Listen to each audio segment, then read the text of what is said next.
Hello everyone, today we're working on this HO scale Tenshodo SD-7 leathered for Baltimore and Ohio, and it's got issues.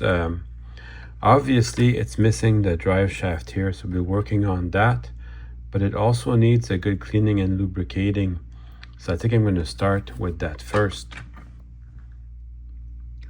So what do you guys think of this paint? It's pretty shiny, and it looks to me like a factory paint job, although I'm not 100% sure. If it's a custom paint job, the guy did a really good job. I'm not changing anything on that. I'm okay with the way it is.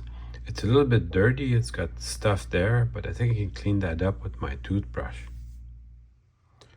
I don't know anything about these, but when I look under it, it seems to me it's held in there by the coupler pockets. So I'll start by removing that.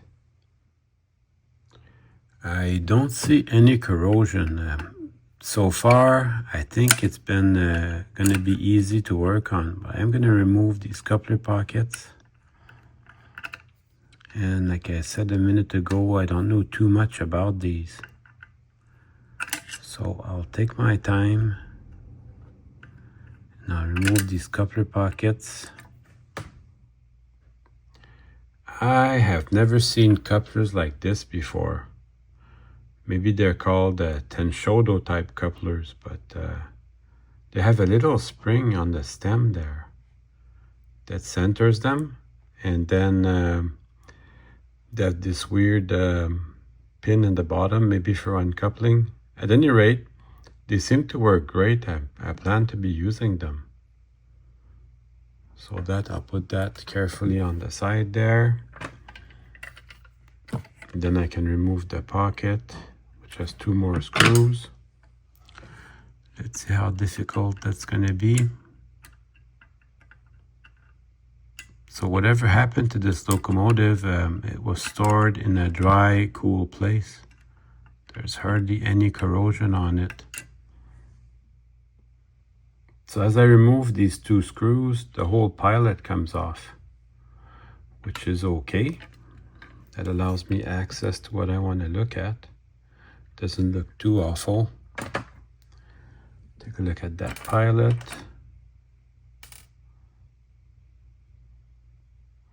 So yeah, everything's black here.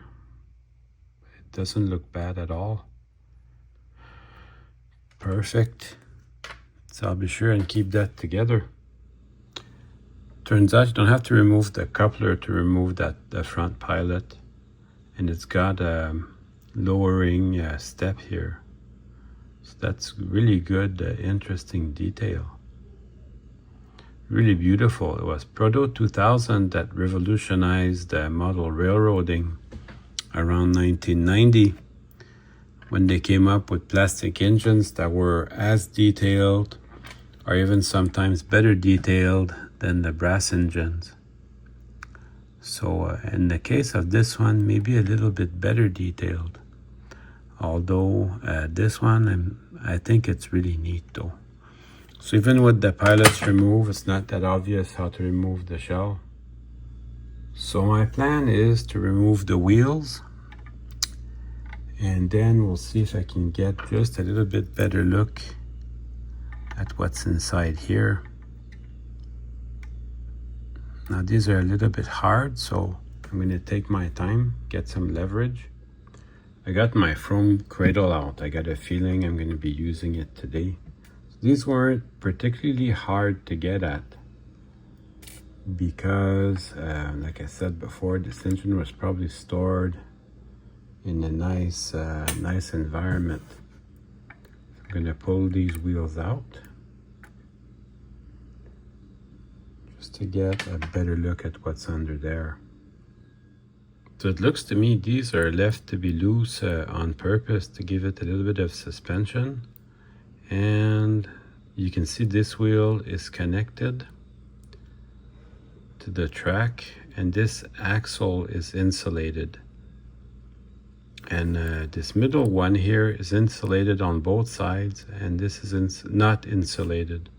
So when you put it back together, you have to keep track of which way is connected to the track and which way isn't, unless you create a short circuit. But that's not too complicated. I think I can figure this out. So on this particular engine, this side's connected to the track on that side, and then for this one, it's this side that's connected to the track. Make sure you can see it. This is connected to the track. So when I put it back together, I have to make sure to put it back together like this. Very important. This little shaft here is basically a worm drive. So we can go ahead and remove that. And then there's a little screw in the middle here. I'm going to see about removing that. I can see something spinning inside. Put my hand the other way, maybe you can see it too. There's something spinning inside, so I'm going to put an extra screwdriver in there to block it and then remove the screw. That's not going to be obvious when it's time to put it back anyways. There's an insulator there, and this connects the locomotive electrically.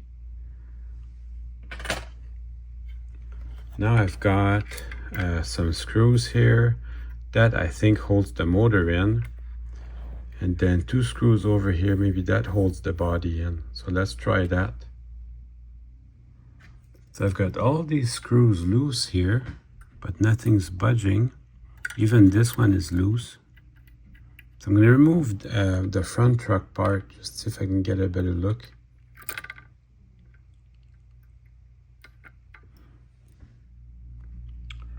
Two more big screws on this side. I'm going to try that.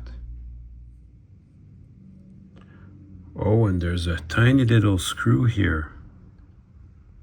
I'm going to try with that, see what that does.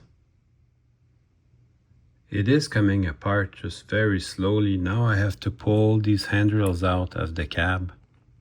Just very carefully, very slowly. Yeah, it is not obvious. So these 2 back ones and these 2 front ones. I should be able to lift the body here. Just these 2 front ones come out. It is not obvious. And there's 2 more screws down the car body here. It's like this thing is booby trapped. I can't believe how not easy and not obvious this is. That was a struggle, but I got it apart, and there's even lights in there. I did not realize that. So the lights, I think, is just a spring clip. I'm going to remove them carefully. So the lights were connected with a snap, with a snap that they use for clothing, but it's still very effective. So it allows me to separate the top of the body from the bottom of the body. I've got the top and bottom separated, so I can start working. First thing that becomes obvious, these big screws here, they were hooked up to these big weights. So there's one at the bottom, one at the long hood, and one at the short hood. So I disconnected that, and as you can see, the little rubber connector from the motor to the gear broke off over time, disintegrated just like the drive shaft.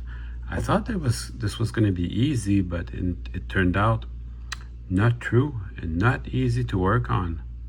Although I think I've got it figured out now. I decided to get a box just so I don't lose any of my screws. Turns out this big weight here is not really getting in the way, so I reinstalled it. And these gears, they seem to move very well. So that's good. The lubrication is still very fluid. So that's good. I'm not changing that. I'm going to replace this tube here. That's going to be my first task. And then maybe relubricate the motor, although I don't think I need to remove it from the drive to do that. Wow, this motor has not run in a long time, but it's gonna come back to life.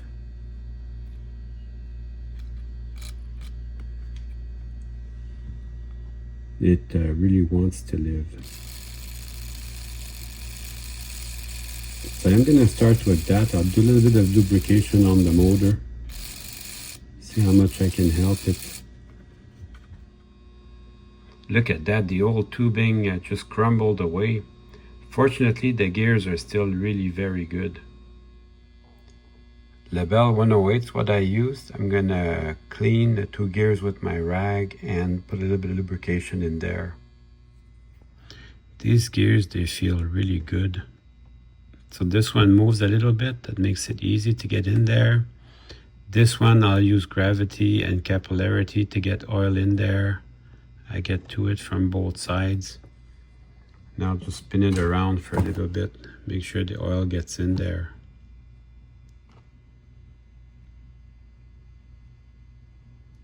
Already looks much better. So I'll keep doing that for a little bit.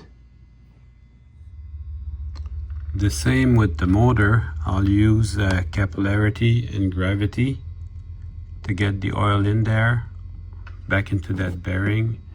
I can spin it by hand, but I much rather use my electrical power pack to do it. And also I'll do the same thing for the bottom one. There's a bearing at the bottom. You don't want to put any oil in here in the commutator. Keep the oil away from there, but I do want to put some oil on that bottom bearing. Just a drop is enough. And then I'll spin it with my power pack. Check it out. What a dramatic difference. So all I did was I put a little bit of lubrication and I put a new piece of tubing. And I'm on like the second step from my power pack. Let me just let you have a look at the tubing there. So I got my new tubing and I've got my two leads. And it spins a lot better. So you have to keep going like that. This is incredibly satisfying. Although I did not consider this engine to be dead in the water, I just considered it to be needing a little TLC. But here we are, the TLC is coming in.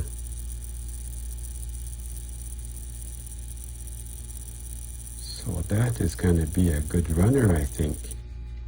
I'm going to take my toothbrush and I'm going to remove all this dust here along the walkways. And then as you work, pay attention to this type of stuff. There's a little bit of steel wool that got pulled in by the magnet. So pay attention to that. If you can remove them, that would be good. So I'm going to clean all these worm gears one at a time. I just run my screwdriver to it, just to remove the extra junk. The lubrication has hardened a little bit, but I don't think enough to keep it from running. So just a little cleanup feels good. And I'll relubricate each bearing. These bearings, I'll relubricate them. They are not stuck. They just need a good cleaning. So I've added the shaft that goes in here with the worm gears. And now it still runs good. So I'll keep adding parts one at a time until it starts giving me problems. And then if I need to fine tune it, I will. But right now, the next step is I should clean the wheels. Clean the wheels and then see if I can get the wheels to turn. But we're moving right along. Let's give you a bit more light so you can see the output shaft up and running.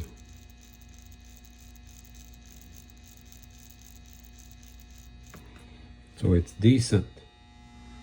So I am taking a picture for myself to just remember that the connected side is this one here, so I don't forget. And then I'll just open it up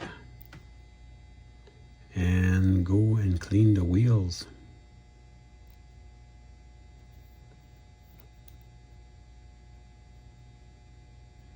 I don't know, maybe I don't have to remove the screws all the way to open it up. Just enough to twist the wheels around. Might be just enough. Then I'll also wash the side frames with my toothbrush and some dish soap. Yeah, you can see the surface of the wheels is dirty.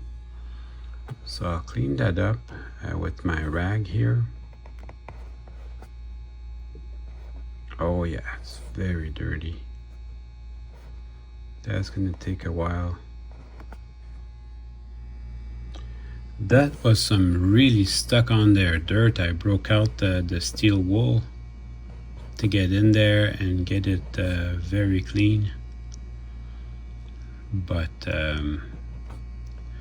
that makes a difference. So now everything's very clean. And you can very easily see which side is insulated.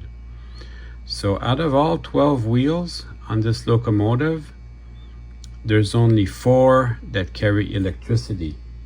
The middle truck doesn't turn anything and it doesn't carry electricity. It's insulated on both sides, which means that out of all 12 wheels, only 4 wheels carry electricity. Whereas if you get a Proto 2000 locomotive, 12 wheels carry electricity. That makes a big difference. I got my wheels put back together. I'm going to lubricate this part some. So every bearing and a little bit on the worm gears. You just need a drop. And that should be that. And then reassemble that for now. And let's go give it a try.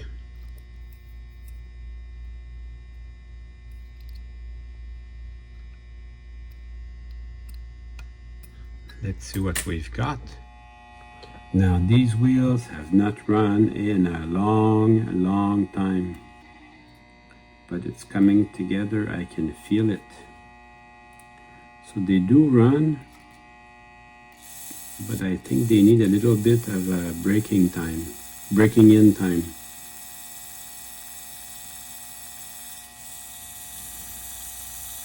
So at any rate, I added a couple more parts and now it's running.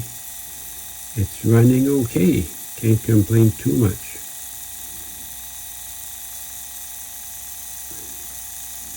I don't know if you can feel it, but it's picking up a little bit of RPM.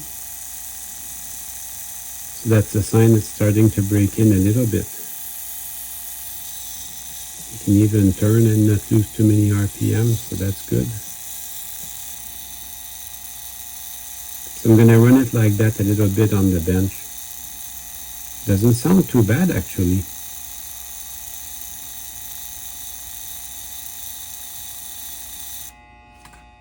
So, can you make a drive shaft out of a drinking straw? What I did is I cut it to the proper length and then I made a slit with my Dremel and the cutoff wheel. That only took a second. And then we'll install that over here. You want to try, if you can, to have the slits be on the same trajectory. Now this is not perfect. I did test this and it does work pretty good. However, it's not 100% perfect because the straw is just a tiny bit too wide. So it allows the drive shaft to go sideways just a little bit. But it still allows the locomotive to run. So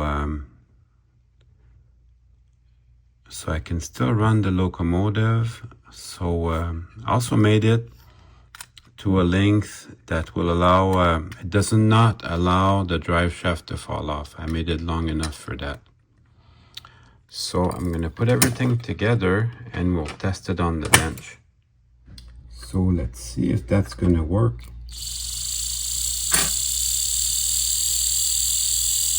So yeah, it's going to work. Works pretty good.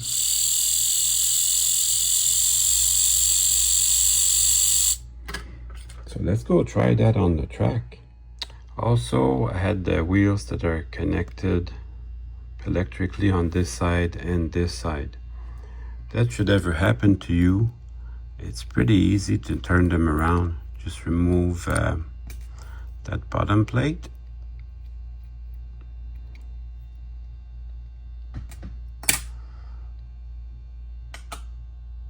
And if you have that, whereas the electrically connected wheels, you can remove all that. You don't have to remove the whole engine. If you have the electrically connected wheels, one on this side and one on this side, you have a short circuit. That's also just as easy to correct. Just like that. Now I'm up and running again. All right, let's see what we've got. It's again only making contact with the rail with 4 wheels.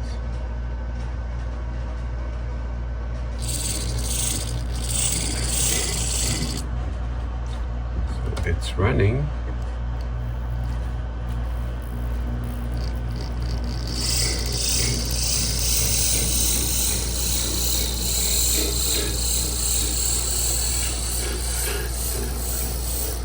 Definitely needs a little bit of tuning.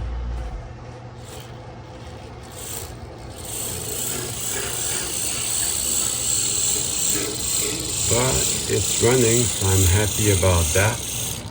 I think I know what could help. There's a little bit of binding I find on the shaft, the top shaft there that controls the worm gear. So I'm gonna use a file. I'm gonna file down probably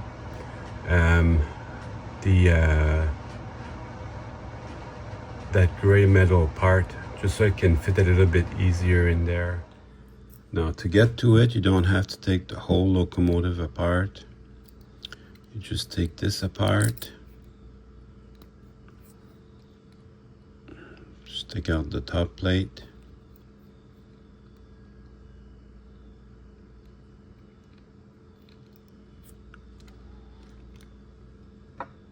And the wheels, and then you can just remove this shaft. Then I can just remove this shaft, do the same thing on the other side. Then I could just come in and work it with the file until that shaft sits nice and easy in there. So that might take a while. It was a YouTuber called Elite194 that showed how to do this. I'll put a link to his video in the description. Anyways, that was really helpful. Now it runs on very low power and it runs very smoothly. Actually, that's amazing.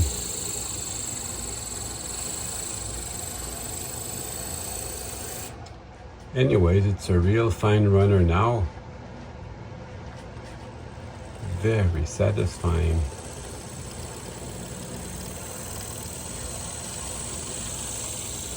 So you can make a dry shaft with a drinking straw. That's really good to know. I'm sure glad I picked this up at the train show. Now it's a real good runner. Very satisfying. All that's left to do is put the shell back on. So that's ready. And now it's time to run some trains. Well, I hope you enjoyed the video. I certainly had fun making it for you.